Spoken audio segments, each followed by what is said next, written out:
여러분 한번 따라하세요. 너는 복이 될지라, 너는 복이 될지라. 올 한 해 주님께서 우리 인생과 교회에 주시는 말씀인데요, 우리 말씀 가지고 함께 축복하기를 원합니다. 올 한 해 꼭 복이 되십시오. 한 번 더 인사하겠습니다. 시작. 올 한 해 꼭 복이 되십시오. 예, 하나님이 그 은혜를 누리는 우리 모두 될 수 있기를 원합니다. 그런 맥락에서 오늘 첫 주일 약속의 말씀 함께 나누려고 하는데요, 오늘 본문은 아브라함을 부르셔서 복이 되게 하시는 장면이 소개된 말씀이라고 할 수 있습니다. 본문을 보시면 시작될 때 말입니다, 여호와께서로 이 말씀이 시작되어져요. 2절 역시 내가로 시작되어집니다. 여호와께서 아브라함에게 이르시되 내가 너로 큰 민족을 이루고, 이렇게 본문이 시작됩니다. 11장은 쭉 족보가 나오다가 12장으로 넘어오면서 갑자기 이렇게 시작되는 거죠. 먼저 이 부분을 대하면서 우리 가운데 감동이 있습니다. 어떤 감동이 있는가? 하나님께서 아브라함으로 복이 되게 하셨는데, 그가 복이 된 일이 그가 간절히 복을 사모하고 소원한 결과가 아니었다는 거예요. 그럼 이 일이 어디서 시작되었는가? 아브라함이 너무 복이 되고 싶습니다 해서 복이 된 것이 아니라 하나님으로부터 이 일이 시작되어서 그의 인생이 복이 되었다라고 성경이 말씀하고 있는 거죠. 아브라함의 원함이 시작이 아니라 하나님의 원함으로 아브라함이 복이 되었다, 우리가 알 수 있습니다. 이를 통해서 우리는 먼저 하나님이 우리에게 복 주기 원하시는 분이시구나, 이 사실을 깨달아요. 하나님은 우리가 복 되는 것을 원하신다는 거죠. 여러분, 이것이 우리 주님의 뜻인 것을 믿으시기 바랍니다. 아멘. 그래서 창세기 1장을 보시면 우리가 전에도 나눴던 말씀인데, 사람을 처음 지으신 하나님께서 그 사람에게 첫 번째 주신 말씀이 1장 28절 보니까 이렇게 말씀해요. 하나님이 그들에게 복을 주시며 그들에게 이르시되 라고 말씀하십니다. 사람을 가장 먼저 지으신 다음에 첫 번째 말씀이 그들에게 복을 주시며 였어요.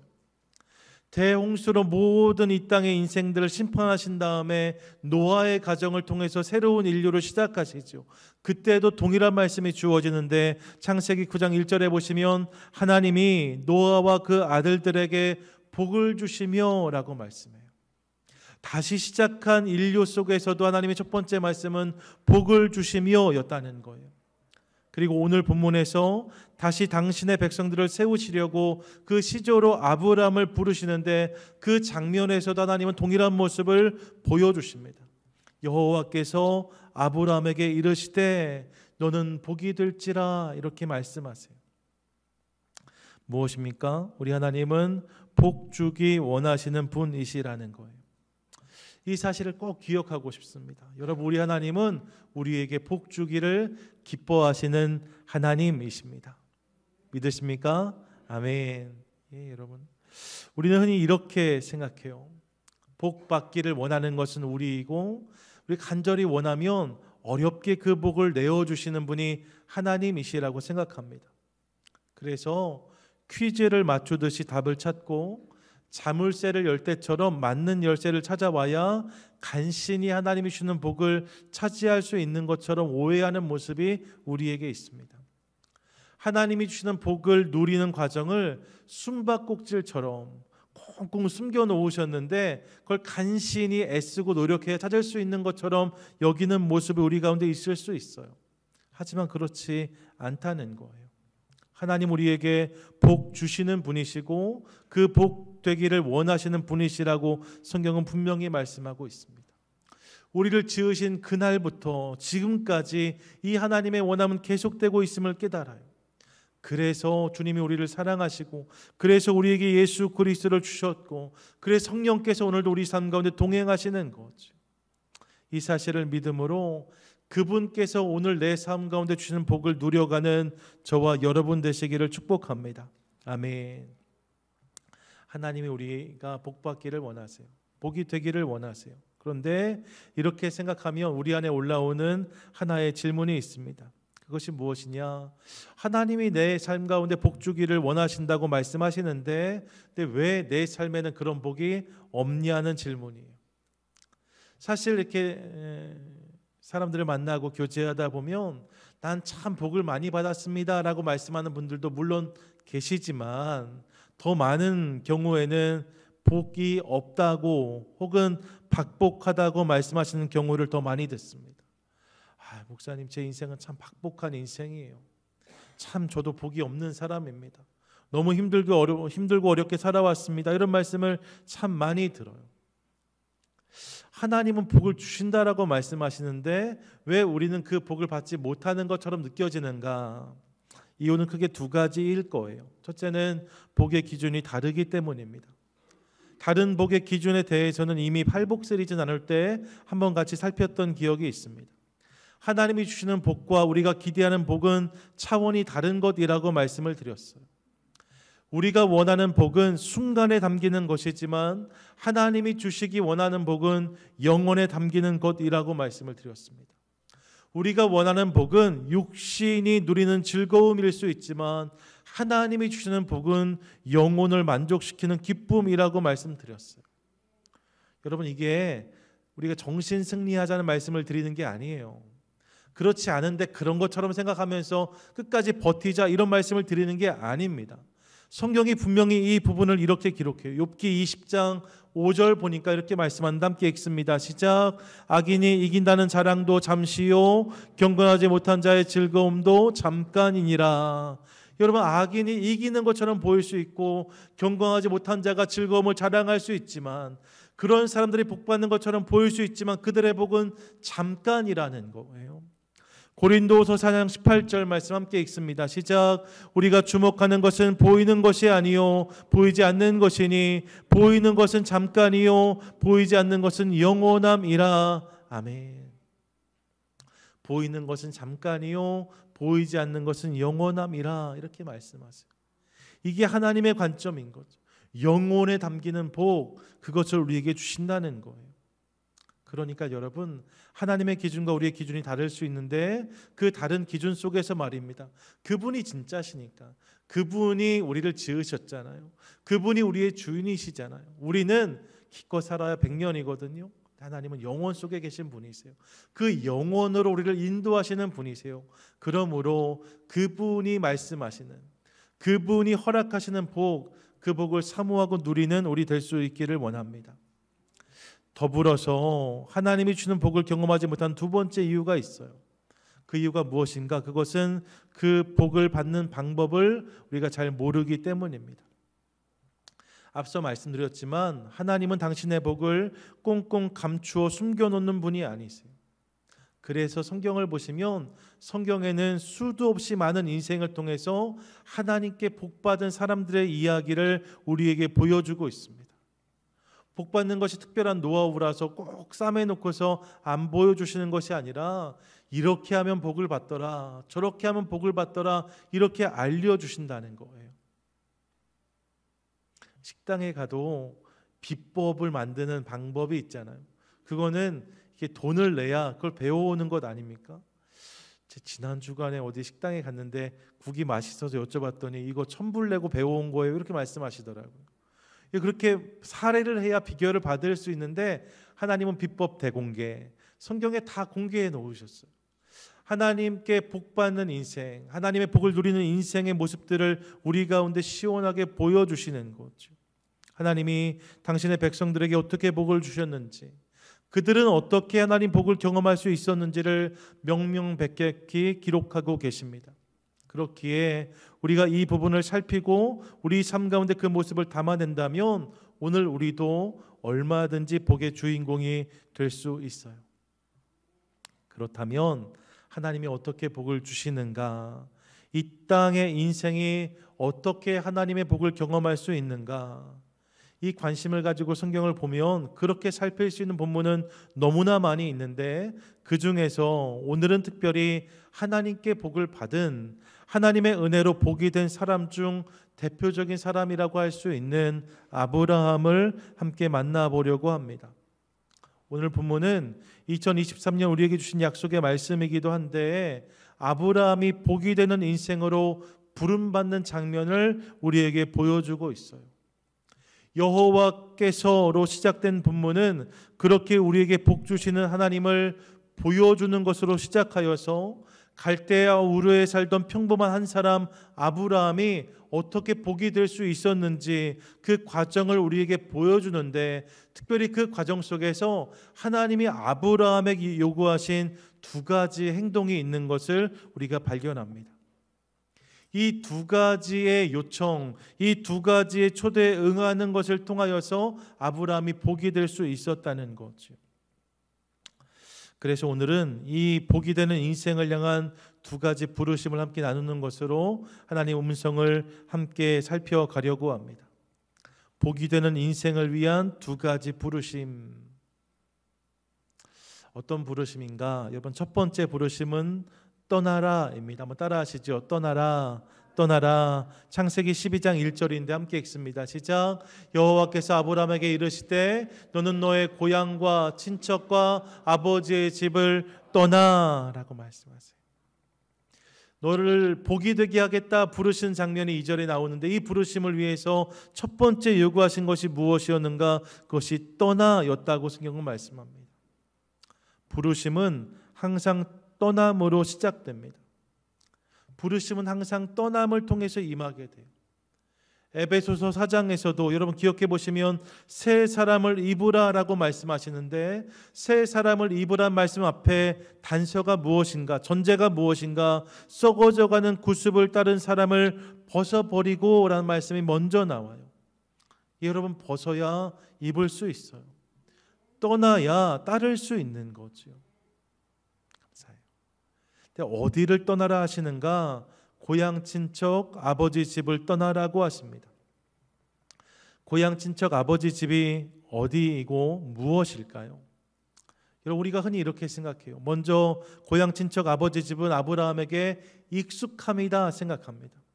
부르심을 받은 나이가 75세였어요. 그때까지 아브라함은 그곳에 머물렀습니다. 그러니까 고향 친척 아버지의 집은 그에게 잘 맞는 옷처럼 익숙한 것이었어요. 익숙함, 이게 고향 친척 아버지 집이라는 거죠. 동시에 아브라함에게 그것은 안정감이기도 하였습니다. 고대 근동에서 고향을 떠난다는 것은, 아버지 집을 떠난다는 것은 위험한 일이었어요. 고향에 머무는 것만으로, 아버지 집에 머무는 것만으로 안정감을 유지할 수 있었습니다. 안정감을 보장받을 수 있었어요.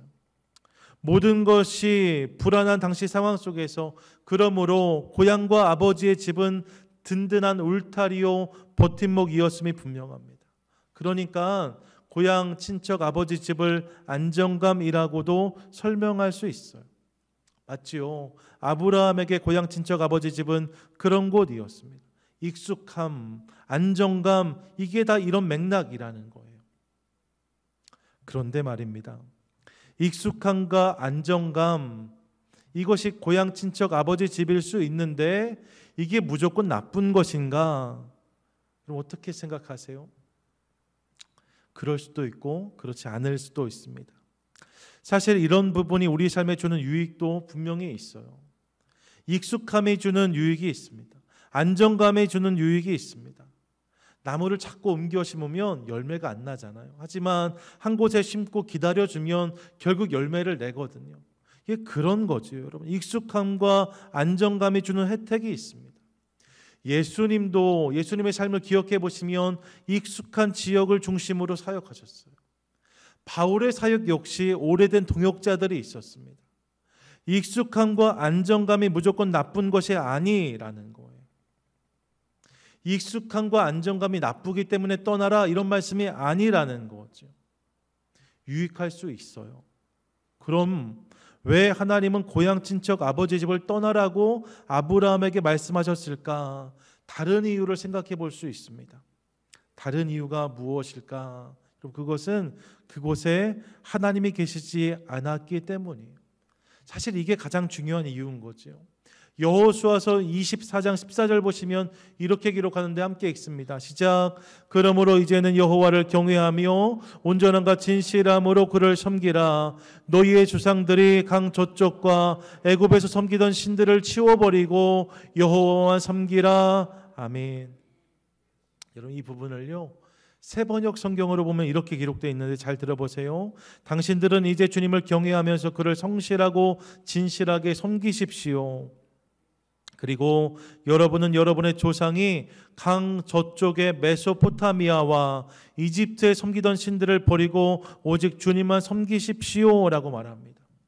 자, 보세요. 개역 개정에서는 강 저쪽이라고 말했는데 그 강 저쪽을 새 번역은 구체적으로 언급해요. 그 땅이 어느 땅입니까? 메소포타미아라고 번역했습니다. 메소포타미아가 어디예요? 이게 갈대아 우르라고 할 수 있습니다. 고향 친척 아버지 집 말입니다. 그 땅을 뭐라고 말하고 있는가? 다른 신들을 섬기던 땅이라고 성경은 정의하고 있어요. 무슨 말입니까?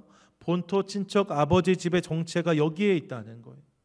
그 땅은 어느 땅인가? 단순히 익숙하고 안정감이 있는 땅을 넘어서 그 땅은 하나님을 경외하지 않는 땅이었다는 거예요.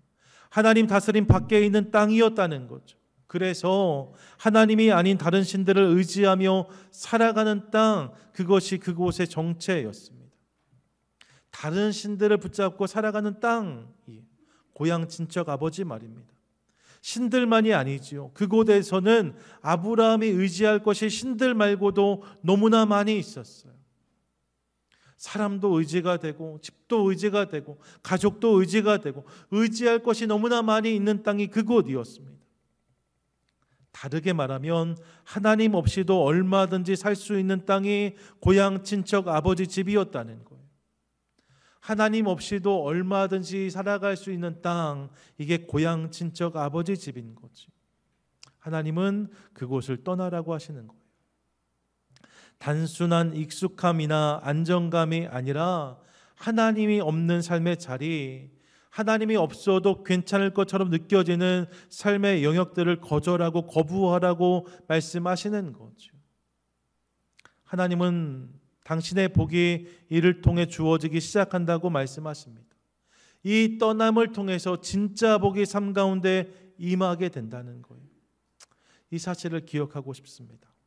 여러분, 고향 친척 아버지 집을 떠나라는 하나님이 없는 자리, 하나님 없어도 괜찮은 삶의 영역들을 거절하라는 말씀이에요.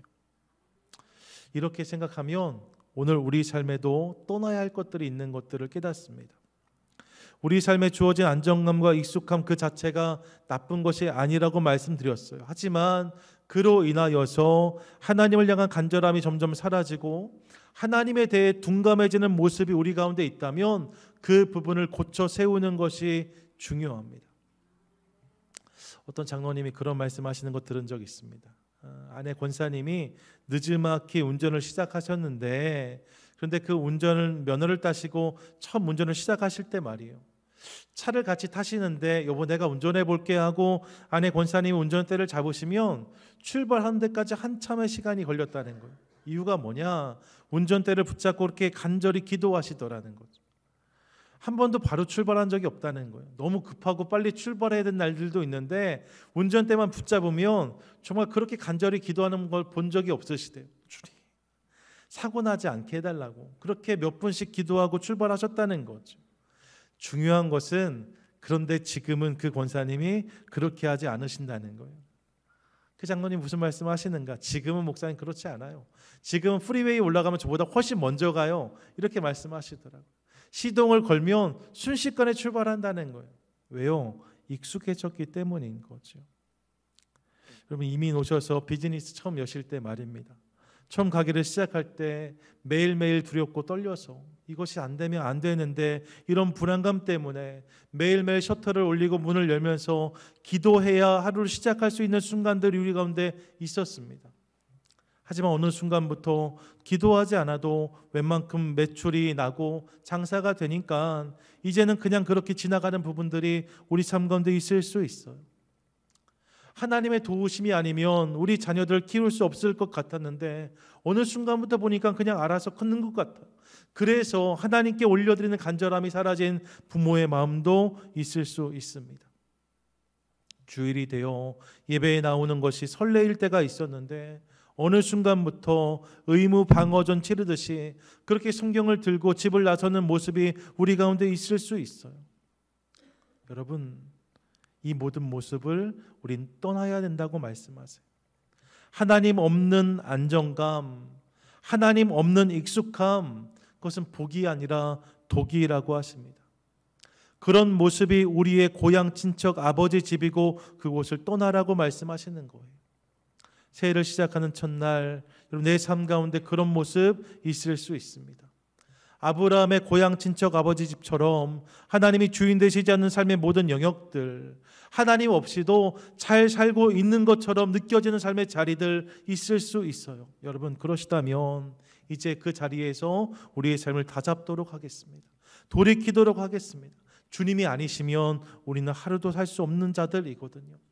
이 사실을 기억하며 그곳을 떠나고 우리 삶을 다잡는 것을 통하여서 내 삶 가운데 시작되는 하나님의 복, 그 놀라운 축복을 누리는 저와 여러분 되시기를 축복합니다. 아멘.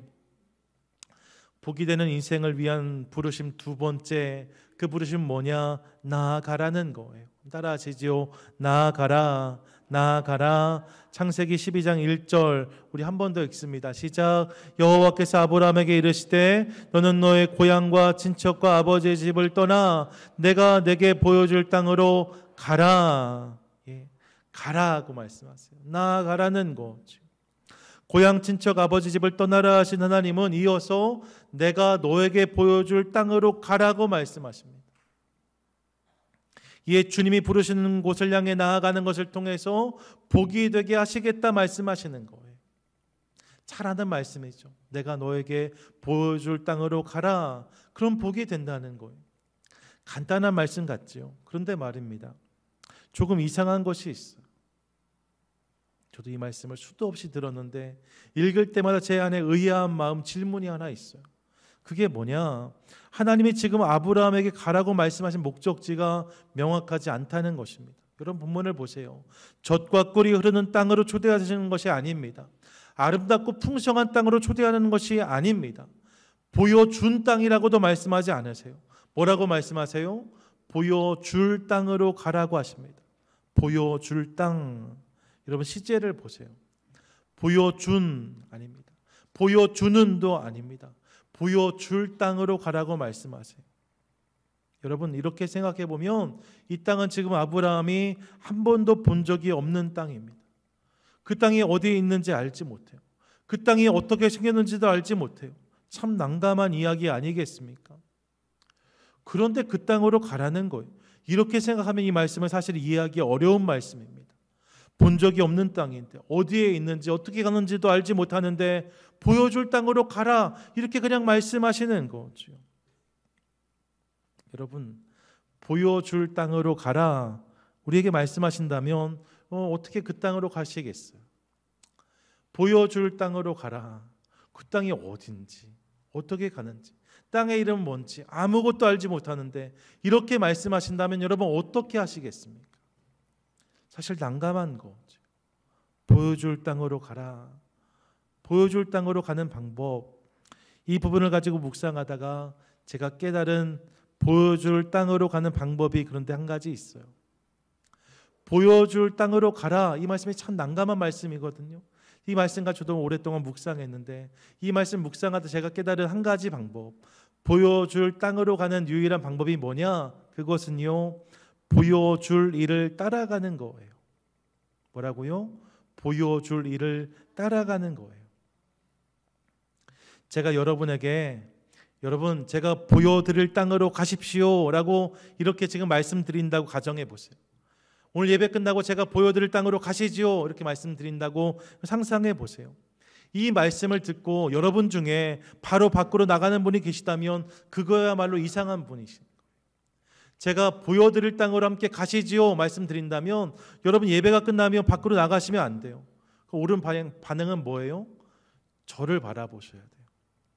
제가 보여드릴 땅으로 함께 가시지요 라고 말씀드린다면 보여드릴 땅으로 가십시다 말씀드린다면 여러분 그 땅이 어디 있는가가 아니라 저를 보셔야 돼요. 저를 보셔야 제가 보여드릴 땅으로 함께 가실 수 있는 거잖아요.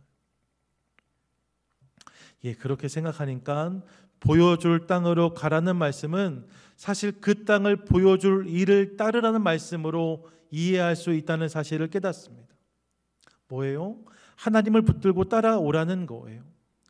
하나님 없이도 살 수 있을 것 같은 땅을 뒤로 하고 하나님을 꽉 잡고 쫓아가야만 만날 수 있는 땅, 그 땅을 향해 나아오라는 거죠. 하나님을 향한 시선을 놓치면 절대로 안 되는 여정으로 지금 아브라함을 초대하시는 거예요. 결국 이 일을 통해서 저는 이 부름이 아브라함을 새로운 관계로 부르신 거라고 믿거든요. 관계를 향한 부르심이었다는 거예요. 이 부르심을 통해서 하나님은 그 땅으로 아브라함을 인도해 가십니다. 보여줄 땅으로 가라 하심을 통하여서 하나님과 아브라함 안에 새로운 관계가 시작되었다는 거예요. 가라는 말씀은, 보여줄 땅으로 가라는 말씀은 그러므로 관계를 향한 부르심이라고 할 수 있어요. 하나님과 아브라함의 관계가 이렇게 시작되는 거죠. 비슷한 장면이 있습니다. 예수님이 제자들을 부르시는 장면이에요. 성경을 보시면 예수님께 당신의 제자들을 부르실 때 말입니다. 고기 잡는 어부가 아님 사람 낚는 어부가 되게 하시겠다라고 말씀하셨어요. 내가 너희로 고기 잡는 어부를 넘어서 사람 낚는 어부가 되게 하시겠다 말씀하셨습니다. 그런데 여러분, 이때 말입니다. 제자들 중에 사람 낚는 어부가 어떤 것인지를 아는 사람이 과연 있었을까? 사실 없었을 거예요. 사람 낚는 어부가 근사해 보이니까 그 일을 해야겠다 일어선 사람은 아무도 없었을 것입니다. 사람 낚는 어부, 알 수 없는 거예요. 그날 그들이 모든 것을 버려두고 붙잡은 것은 사람 낚는 어부가 되게 하시겠다는 약속이 아니었어요. 그럼요, 그 말씀을 하시는 주님, 그분을 붙잡고 따라 나선 거죠. 그분이 보여주시겠다고 하는 무엇이 아니라 그것을 보여주시는 그분을 붙잡고 일어선 자들이 예수님의 제자들이었다는 거예요. 예, 여러분, 하나님의 부르심, 예수님의 초대는 보여줄 땅이나 사람 낚는 어부를 넘어서 당신과 함께 가자는 관계로의 초대란 사실을 기억하고 싶습니다. 나와 함께 가자 하시는 거예요. 나와 함께 가자 말씀하시는 거예요. 이 부름에 응하는 것을 통하여서 그들의 삶 가운데 복이 임하게 된다는 거죠. 이 사실을 기억하고 싶습니다.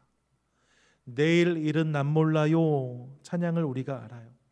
내일 일은 난 몰라요, 하루하루 살아요, 불행이나 요행함도 내 뜻대로 못해요, 이렇게 고백합니다. 정직한 인생의 고백이죠. 사실 우리는 내일을 알 수 없어요. 한 해를 시작하면서 2023년이 이런 해가 되기를 원합니다. 그런 소망이 우리 가운데 있지만 한 해는커녕 우리는 하루도 알지 못합니다. 내일을 알지 못해요. 그런데 여러분, 이 찬양에서 고백할 때 말입니다. 내일을 내가 알지 못하기 때문에 내일을 알려주세요 이렇게 고백하는가? 그렇지 않아요. 그럼 뭐라 고백합니까? 주님 예수 팔레미사 내 손 잡아주소서 고백합니다. 내일 일을 알지 못하기 때문에 내 삶이 터져 나오는 기도는 무엇인가? 하나님 내일을 알려주세요가 아니라 주님 내 손을 잡아주세요.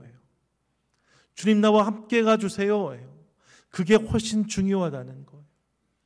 내일 일을 몰라도 그분이 내 손을 붙잡아 주시면, 그분이 나와 함께 가주시면 그것으로 충분하다는 거죠. 사랑하는 여러분, 보여줄 땅으로 가라는 주님은 당신과 동행하자는 관계의 부름으로 우리를 인도하고 계십니다. 새해를 시작하는 우리 가운데 보여줄 땅을 넘어서 주님과 동행하자고 말씀하세요. 주님을 따라가면, 주님과 동행하면 결국 우리가 주님이 보여주시는 그 땅을 만나게 된다고 말씀하십니다. 이를 기억하며 주님과 더 온전한 관계, 더 친밀한 동행을 시작하는 것을 통하여서 그분이 내 삶 가운데 허락하신 놀라운 복을 누리는 저와 여러분, 우리 모두가 되시기를 간절히 축복합니다. 아멘. 떠나라, 가라, 이 두 가지가 복받는 인생의 비결이에요. 창세기 12장이 말씀하는 말입니다. 그랬더니 아브라함의 삶에 어떤 복이 임하는가? 12장 2절 말씀, 2절 같이 한번 읽습니다. 시작. 내가 너로 큰 민족을 이루고 내게 복을 주어 내 이름을 창대하게 하리니 너는 복이 될지라. 아멘. 떠나라, 가라 말씀하신 하나님, 그리고 2절에 주님 뭐라고 말씀하시는가? 그렇게 하면 너는 복이 될 것이다 라고 말씀하십니다. 이 부분을요, NIV 성경으로 보니까 이렇게 기록되어 있는데 I will make you into a great nation and I will bless you 라고 기록해요. I will make your name great and you will be blessing 이라고 말씀합니다. 눈에 띄는 표현이 있죠. I will. I will make you 라고 말씀합니다. 내가 그렇게 하겠다는 거예요. 하나님 말씀을 붙잡고 그분이 없는 인생을 거절하고 그분을 온전히 붙잡으면, 붙쫓으면 I will, 하나님의 의지인 거죠. 하나님이 우리로 그런 인생이 되게 하시겠다는 거예요. 내가 그런 인생이 되게 하겠다. 내가 그런 인생이 되게 하겠다 말씀하시는 거죠. 결국 결론이 무엇입니까? You can be blessing이 아니에요. 네가 그렇게 하면 네가 그렇게 될 수 있을 것이다 말씀하지 않으세요. You will be blessing입니다. 네가 복이 될 것이다. 나를 통하여서 I will, 하나님의 의지를 통하여서 네가 복이 될 것이다. 내가 너를 복으로 만들겠다 말씀하고 계신 거죠. 하나님 없는 자리를 거절하고 그분을 붙잡고 나아가면 그분이 반드시 그 인생을 복이 되게 하시겠다고 말씀하고 계십니다. 여러분, 금묵자흑이란 말이 있어요. 무슨 말이에요? 묵을 가까이 하면 검게 된다는 것. 목을 가까이 하면 검게 된다는 거죠. 이걸 응용해서 근혈자주라는 말도 해요. 피를 가까이 하면 붉게 된다는 거예요. 그럴 수 있죠. 근데 여러분, 우리가 기억하고 싶은 게 하나 있어요. 그게 뭐냐? 근신자복. 적어 보았는데 무슨 말이에요? 하나님을 가까이 하면 복이 된다는 거예요. 하나님을 가까이 하면 복이 된다는 거예요. 왜요? 그분이 복이시기 때문에. 그분이 복이시기 때문에. 여러분, 복은 다른 데 있지 않아요. 그분이 복이세요. 그러므로 그분 없는 자리를 거절하고 그분을 붙잡고 나아갈 때 우리가 밟는 걸음걸음마다 하나님은 우리로 하여금 복을 발견케 하실 줄로 믿습니다. 야고보 4장 8절 말씀 같이 한번 읽겠습니다. 시작. 하나님을 가까이 하라. 그리하면 너희를 가까이 하시리라. 아멘. 하나님을 가까이 하라. 그리하면 너희를 가까이 하시리라 라고 말씀하세요. 주님을 가까이 하는 자에게 하나님이 가까이 오신다는 거예요. 여러분, 올 한 해 이 삶을 도전하는 저와 여러분 될 수 있기를 원합니다. 너는 복이 될지라 말씀하셨는데 어떻게 복이 될 수 있는가? 하나님을 가까이 함으로 복이 될 수 있는 거예요. 예배의 자리로 나아오고 삶 가운데 그분을 초대하고 그분의 뜻을 구하고 익숙함과 안정감 때문에 그냥 그렇게 살아갔던 삶의 자리들이 있다면 다시 한번 그 모든 삶의 자리에 하나님을 인정하기 시작하는 거죠. 그렇게 주님을 가까이 하기 시작할 때 우리가 그런 인생이 되어지고 우리 가정이 그런 가정이 되어지고 우리 사업과 직장이 그런 사업과 직장이 되어지고 우리 교회가 그런 교회가 되기 시작할 때 하나님 우리의 모든 삶의 영역들로 복이 되게 하실 줄 믿습니다. 아브라함이 그랬던 것처럼 이 말씀에 우리의 삶을 통해 온전히 응답하는 것을 통하여서 2023년 한 해 여러분 내일일은 난 몰라요. 우리는 알지 못해요. 하지만 우리가 아는 것 한 가지 있습니다. 그분과 동행하면 복이 된다는 거예요.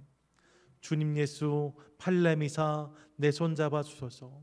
그분 손 붙잡고 함께 걸어가는 것을 통하여서 한 해 동안 그분으로부터 부어지는 놀라운 은혜와 축복을 경험하는 저와 여러분 우리 모두가 되시기를 주님의 이름으로 간절히 축원드립니다. 아멘. 아멘.